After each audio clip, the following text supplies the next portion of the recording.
আগে পাশের ফ্ল্যাটে নতুন প্রতিবেশী এসেছে। সে প্রায় সময় এসে আমার সাথে গল্প করতো। সে এসে একদিন বলতেছে তার মশলা বাটা শেষ হয়ে গেছে, আমার থেকে সে মশলা বাটাটা নিবে। ফ্রিজের মশলা বাটাটা ছিল ডিপ ফ্রিজে, তার জন্য বরফ হয়ে গেছিল। তখন আর সেটা ইমার্জেন্সি ভাবে ছুটায় দিতে পারিনি। আমি তাকে বললাম আপনি বাটি সহ নিয়ে যান, আপনার যতটুকু লাগে ততটুকু নিয়ে আপনি বাটিটা দিয়ে যান। তারপর দেখলাম প্রায় 2 ঘন্টা পরে বাকিটা দিয়ে গেল, কিন্তু আমি একবারের জন্য বাটিটা চেক করে দেখিনি সে কতটুকু নিছে বা না নিছে। আমি সাথে সাথে নিয়ে ডিপ ফ্রিজে রেখে দিলাম। 2 দিন পরে আমার ঘরে কাঁচামরিচ ছিল না। আমার একটা বাজে অভ্যাস, আপনাদের ভাইয়ের কাছে কখনো কিছু সাথে সাথে বলি না, মানে কোনোদিনও শেষ হওয়ার আগে যে আমার হাজবেন্ডকে বলতে হয় সেটা আসলে আমি কখনোই পারি না। আমার এটা অভ্যাসের ভিতরেই পড়ে না। আচ্ছা যাই হোক, ভাবলাম যে পাশের বাসা ভাবির সাথে তো ভালো একটা সম্পর্ক জমেছে, আমার ভালোই তো তার সাথে ফ্রি হয়েছি।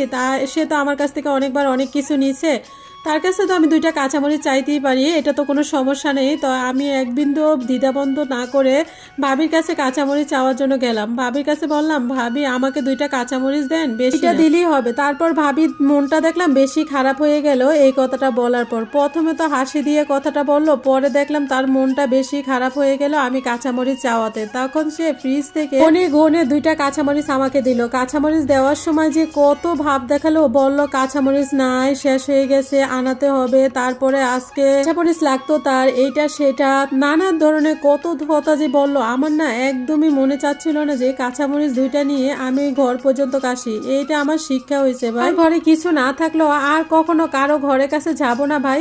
আমার মা আমাকে সবসময় একটা জিনিস শিখাতো যে ঘরে না খেয়ে থাকবি, না খেয়ে মরবি, কারো দুয়ারে যাবি না। কিন্তু এটা আমার অভ্যাস খারাপ। আজকে আমার খারাপ অভ্যাসের জন্য একজনের কালো মুখ আমাকে দেখে আসতে হলো। অথচ দেখেন আমি কিছুদিন আগে কিন্তু আমি ওনাকে কত কিছু দিয়েছি, রান্না করলো, আমি ছোট একটা বাবু আছে তাকেও কিন্তু দিয়ে আসি। যখনই আমার বাবুর জন্য কিছু রান্না করি আমি কিন্তু ওই বাবুটাকে দিয়ে আসি। আমি যখন আমার বাবুকে একটা চকলেট খাওয়াই, চকলেটটা পর্যন্ত ওই বাবুটাকে দিয়ে আসি, দিলে মনে হয় আমি একটু শান্তি পেলাম, ও খেলো। একটা জিনিস খেয়াল করে দেখেন, উনি কিন্তু আমার কাছে অনেকবার অনেক কিছু নিয়ে গেছে, আমি কিন্তু কখনো এরকম ভাবে বলেও নেই, আমার এগুলা মনেও নাই কি নিল বা নিল নে, কোনা তো লাগতেই পারে, নিতেই তো পারে, না থাকতেই তো পারে, তাই না? তো এইটা ভেবেই তো আমি মশলার বাটিটা ওনাকে দিয়ে দিছিলাম। আমি বলছিলাম আপনার যতটুকু লাগে আপনি নিয়ে তারপর আমাকে দিয়ে 2টা কাঁচামরিচ দিতে যে কত রকম অজুহাত দিল, দেখালো তো দেখালো, মুখটা একদম কালো করে ফেললো। এরকম ছোট মন মানসিকতা মানুষ আছে, আমি ওনার সাথে না মিশলে না দেখলে বুঝতেই পারলাম না। জন্যই আমার মা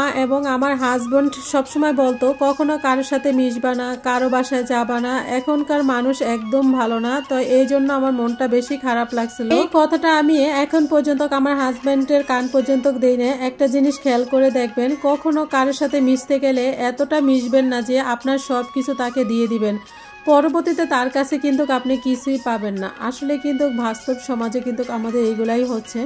তো মানুষের সাথে এরকম ভাবে মিশারও দরকার নেই যে মানুষের কাছ থেকে ওইরকম কিছু পাওয়া যাবে না। আজকের ভিডিওটা এই পর্যন্ত, কি সবাই ভালো থাকবে।